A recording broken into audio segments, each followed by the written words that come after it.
తలంపులను బహు విస్తారములు వాటిని వివరించి చెప్పుకొనుకుంటున్నా అవి లెక్కకు మించిన దేవునికి మహిమ కలుగును గాక. ఈ రోజు నువ్వు దేవుడితో అనాలి, నేను నీ మందిరమునకు వచ్చిన తర్వాత నువ్వు నా ఎడల చేసిన తలంపులు విస్తారమైన ప్రభువా, లెక్కకు మించిన మేలును నా పట్ల చేసేవయ్యా. నేను ఎక్కడ వివరించమంటా, ఎక్కడ లెక్కేసుకోమంటా అన్న మాట నీలోకి రావాలి. చేసిన మేలును మర్చిపోయి చెయ్యాల్సిన మేలుల కొరకు ఇంకా చేయలేదు ఇంకా చెయ్యాలని కాదు, చేసిన మేలులు ఎవరించు కొత్త మేలులు నీకు స్టార్ట్ చేస్తాడు దేవుడు. కొంతమంది దేవుడు అడగంగానే మేలు చేస్తారు, కానీ వాళ్ళకు దేవుడు కృతజ్ఞతాస్తుతులు చెల్లించరు ఎవరు కూడా. ఇది అయిపోయి ఇంకో దానికి పొత్తు పెడతారు, ఇంకో కార్యం చేస్తే అప్పుడు నిన్ను మేము స్తుతిస్తాం ప్రభు అని అంటాడు.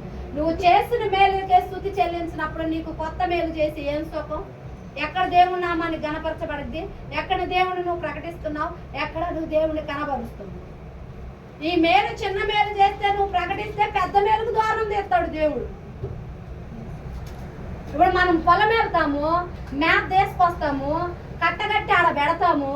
బర్రెకేస్తే బర్రె మేసిద్దా, లేదా నీ దగ్గర పెట్టుకుంటే బర్రె మేసిద్దా? దేవుడు చేసిన మేలులు కూడా ఎవరు